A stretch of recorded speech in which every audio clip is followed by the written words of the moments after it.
My son Don is here as one sample of that, born in Nuremberg. What I did in that interval, I will explain briefly. So I went back, but I was hijacked by General Telford Taylor. General Taylor was a Harvard Law graduate, had important posts in the Roosevelt administration.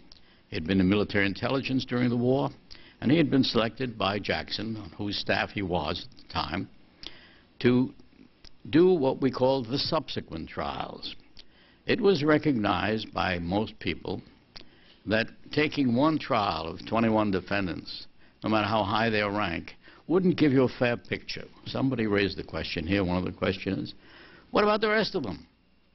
And it was recognized that all segments of society had to work in collaboration with the Nazi regime in order for them to accomplish the enormity of the crimes which they committed. So you had to have the doctors who performed medical experiments on concentration camp inmates. You had to have judges and lawyers who perverted justice by convicting people for political reasons. You had to have the generals, which Henry King has spoken about. You had to have the foreign ministers. We had a trial of foreign ministers. And that would give, and of the industrialists who financed the construction of the concentration camps and used the slave laborers and worked them to death for their industrial production. And so these things had been sketched out beforehand in Washington as, you know, potentials for further trials. And Taylor was supposed to set up and run these subsequent proceedings. His was the chief of counsel for those trials. And his first assignment to me was, look, he said, you know all about investigation, collecting evidence, and you go to Berlin, set up a staff, go through all the archives that are still available there, the Foreign Ministry archives and any of the German agencies, dig out what we need, because as every lawyer knows, if you have the defendant and no evidence, you've got nothing. Or if you have the evidence and no defendant, you've got practically nothing. So you've got to bring them together. And my job was to get the evidence and send it down to the 12 trials which were being lined up. And Henry King was on one of those trials. And we had other distinguished lawyers, most of whom, unfortunately, are no longer among the living. That explains why we're here. So I did that. And the staff, about 50 people. Berlin was all bombed out. It was, you know, we got bombed out offices. It was very rough. The population was starving.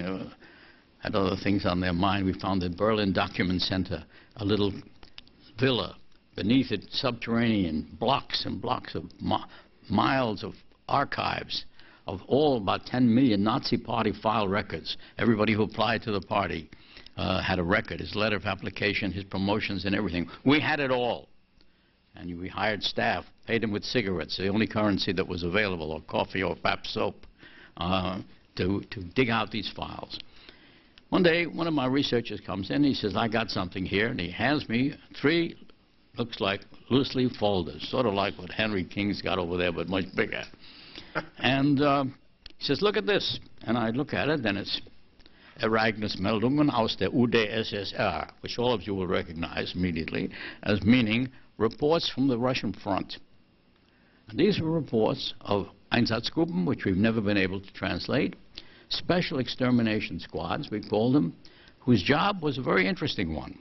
They had to follow behind the lines and murder. They never used the word murder. Eliminate, liquidate, transport, send to heaven, other nice terms like that.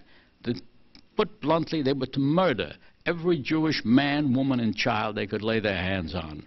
Do the same to the gypsies and anybody else who might be a potential threat to the Reich.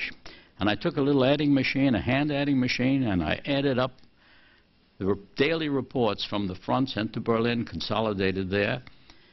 And it was when I reached over 1 million people murdered by these special murder units, I stopped counting.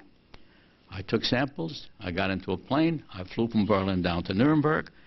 I said, General Taylor, we got to put on another trial.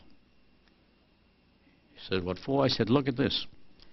calculated, cold-blooded murder, tabulated, a chronicle of 1 million murders, and we've got the names of the commander, we've got the date, we've got the place, we've got the distribution list, with 100 copies, top-secret documents going out to all the agencies of the German government, which said later they didn't know anything about it, including the military, who was providing the logistic support. And I said, we got to put on another trial. He said, we can't. We don't have staff. We don't have budget. We hadn't planned it. We haven't approved it. I said, it's impossible. This is an easy case. You've got to stick it in somewhere. He said, we can't. But maybe, he said, we can put it on with SS trials. But he said, can you handle that in addition to your other job? I said, sure. He said, okay, you're it. So I became the chief prosecutor of what was undoubtedly the biggest murder trial in human history. I accused 22 defendants, selected by me on the basis of their rank and their education. No enlisted men in my dock. These were all, I had 6 SS generals. Most of them had doctor's degrees. Some of them had a double doctor degree. Dr. Roche was responsible for the Babillard job. 33,771 Jews killed in 2 days, 29-30 September 1941, Jewish high holidays, according to his report. So, okay, I became the chief prosecutor and went to trial with that. I didn't call a single witness because documentary proof, as Henry King has pointed out, is the best proof there is, and Justice Jackson had pointed out. Let's get them with their own documents. I didn't need witnesses. The witnesses would be unreliable. They would all swear that every one of the defendants murdered their mother, and they might even think so. I said, well, hang them on their own documents. I rested my case after 2 days. All of them were convicted. 13 of them were sentenced to death. That was my first case. I was 27 years old. It made quite an impression, also on me. But let me take out the importance of that case to you. It's not enough. These were intelligent men. They were all well educated. And I think it's important for you to understand what is the mentality of a mass murderer. Because if you're going to stop mass murder, you better know what drives them and how they think.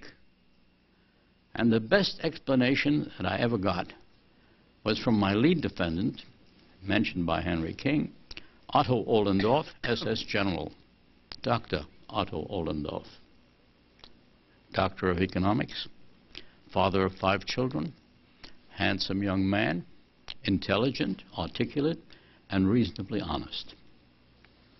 And he was asked at the trial, did you kill 90,000 people, according to your reports? He said, I don't know. What do you mean you don't know? He said, in your report. Yes, yes, but you know, sometimes the troops boasted and they exaggerated the body count. Could it be 70,000, 80,000? Yeah, it could be. He said, but you know, some of the commanders, they would just use the little babies and throw them up in the air. And she used them for target practice or smash their heads against a tree. I never let my men do that. I told them, when the mother has an infant, let the mother keep the infant. Otherwise, she's screaming all the time. Hold the infant to her breast.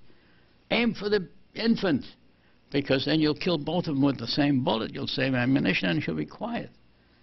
So he was a real humanitarian, this fellow Ohlendorf. But I said, look, why did you